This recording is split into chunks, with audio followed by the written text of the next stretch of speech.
I wanted to share a thought that I've had just in the past 24 hours.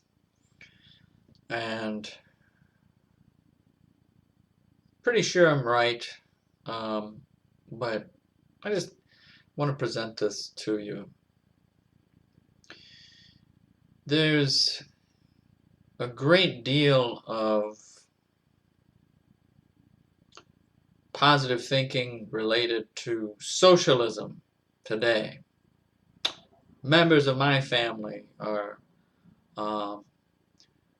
they will vote for the socialist candidate or to one that may say he's not a socialist, but that he's a moderate, and they have very high tax proposals. Increased taxation to such an extent that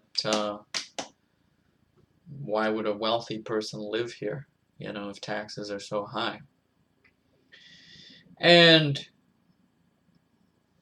you could argue that even voting for a moderate candidate like that would be agreeing with socialism to increase taxes to such a high state.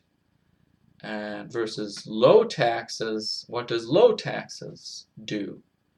Or a candidate who says they're going to lower taxes. We don't really see that, do we?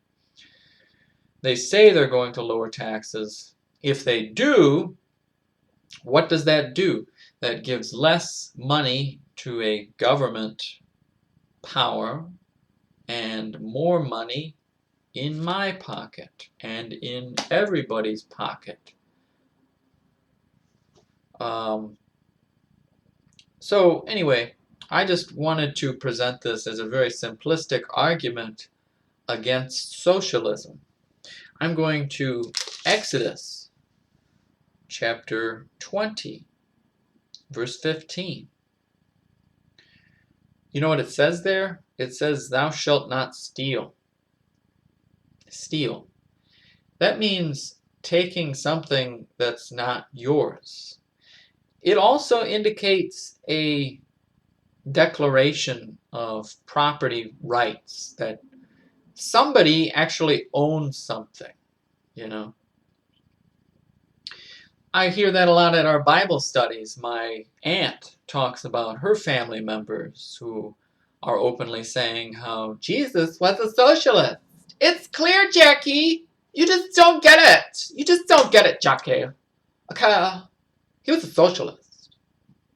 Really? But the law right here says, "Thou shalt not steal." If he was a socialist, then socialism means I don't own anything, right? The means of production are owned by the government, and so the government has literally all the power, and by the barrel of a gun, they can point a gun at me and say, "You go to work or you die." I have no freedom under socialism. I have no property under socialism. The government has a gun in my face and says, "Well, the stuff that you collected over the course of your life, that's government property now." So the government is stealing from me, in fact. I think capitalism has produced great generosity and free will decision making to choose to give.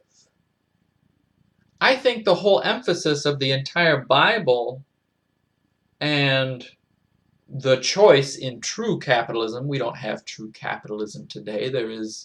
We're partially already very much socialist. We're being lured into that.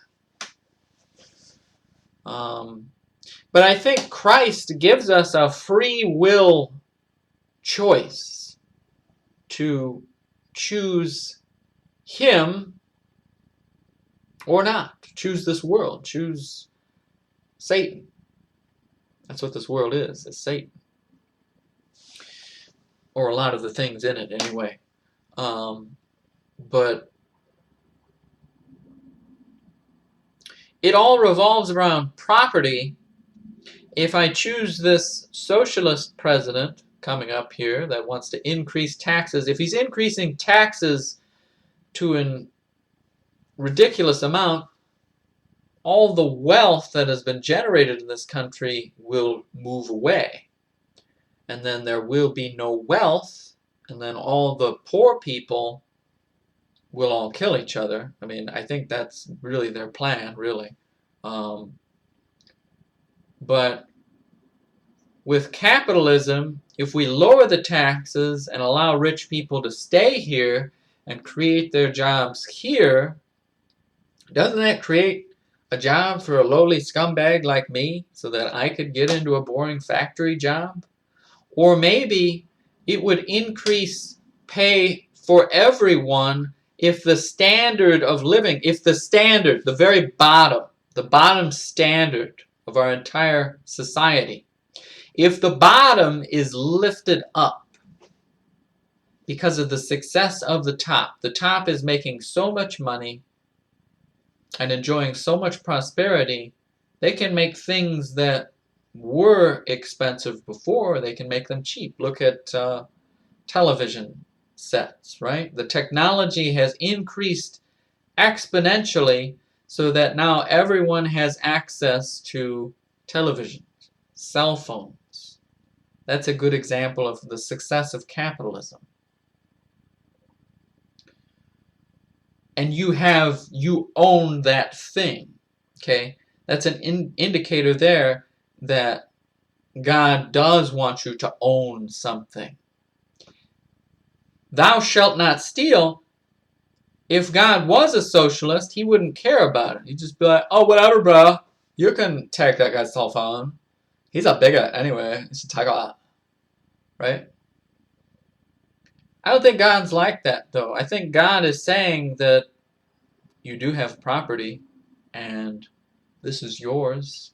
You were blessed to have this thing, or maybe it's a car, or maybe it's this house, or maybe I'm blessed by Jack, the dog, you know.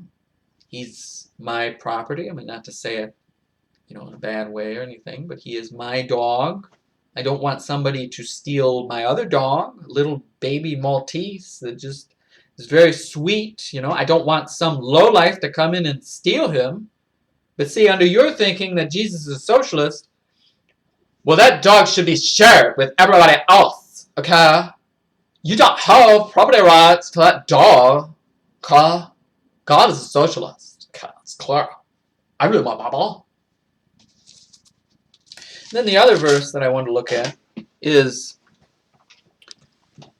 verse 18 of the same, 17 of the same chapter, okay? You just have to turn one page. I know that's really difficult for you to read your Bible, but you just have to turn one page here, and there it is at 17. Or maybe it's on the same page if you have a different Bible, but it's clear right here. Thou shalt not covet thy neighbor's house. See, that's an indicator that you own a house. You own that. That's your property. See, if God was a socialist, take the example of the people in my store, If we didn't actually own that stuff, then they would just pee all over it, That's what a lady did the other day. She dumped vinegar all over a comforter set.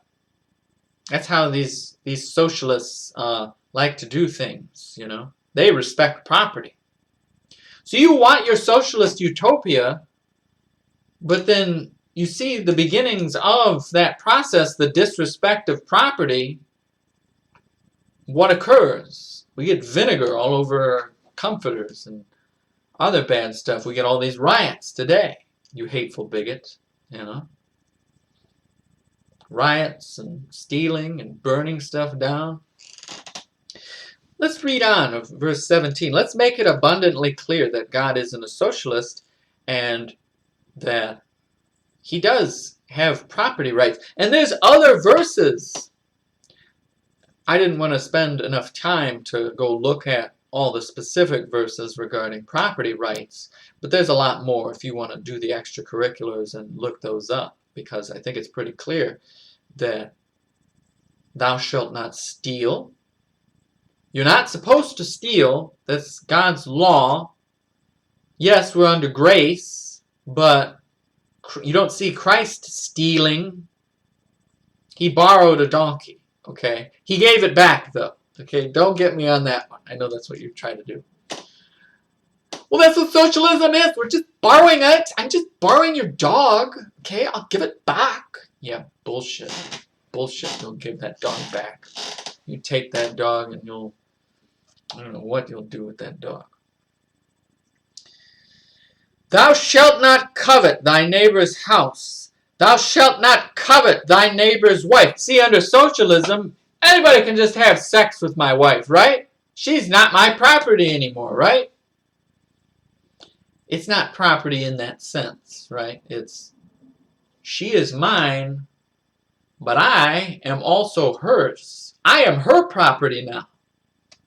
You see?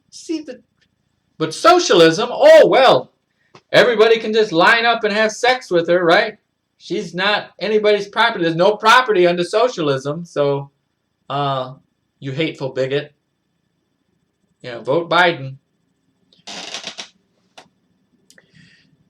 Nor his manservant, nor his maidservant, nor his ox, nor his ass, nor any, see, it's the last line, nor anything that is, see, they even italicized is thy neighbor's. It is his. He owns it. It's his property. Under socialism, and you think Jesus is a socialist,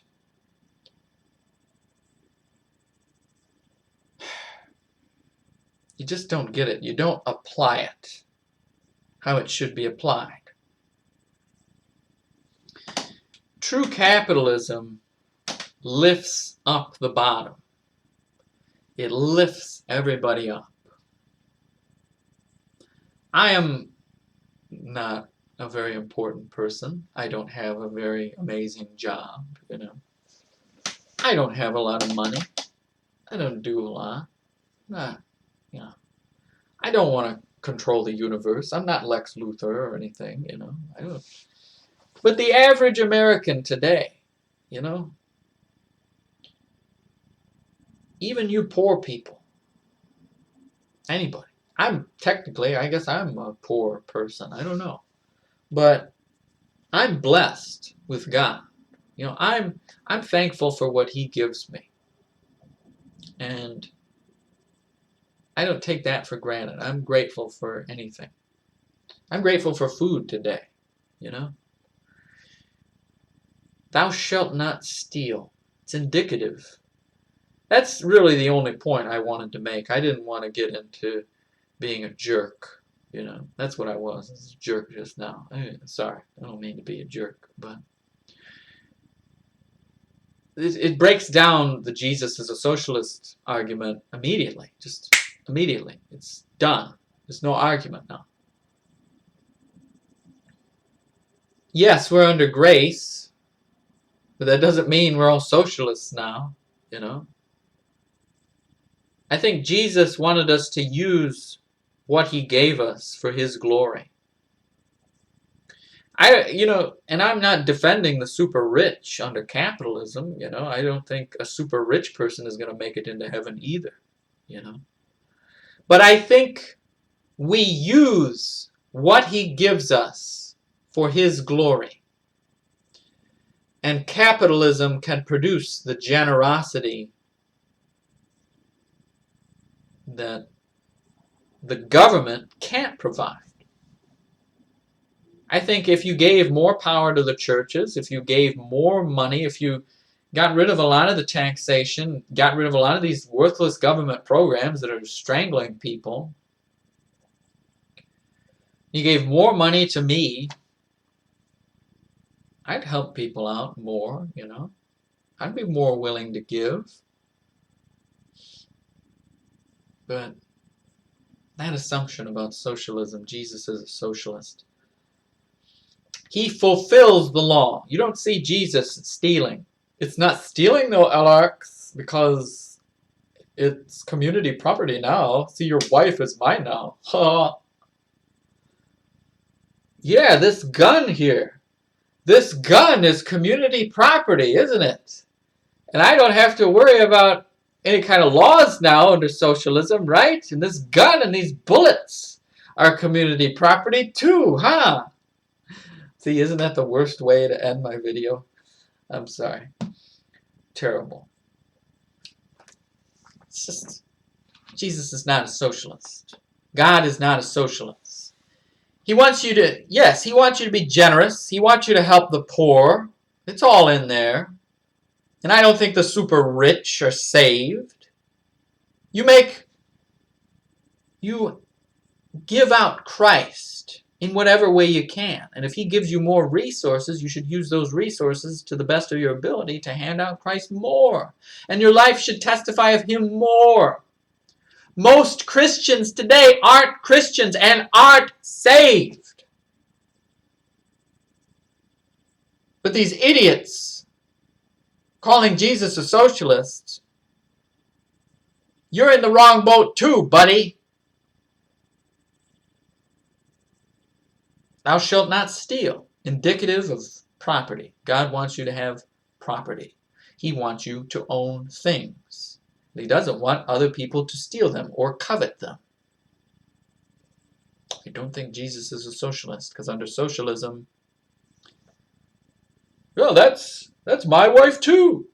Like I said, this is my gun too. All right. Sorry. I just had to get that thought down. Thank you for listening. Have a blessed day.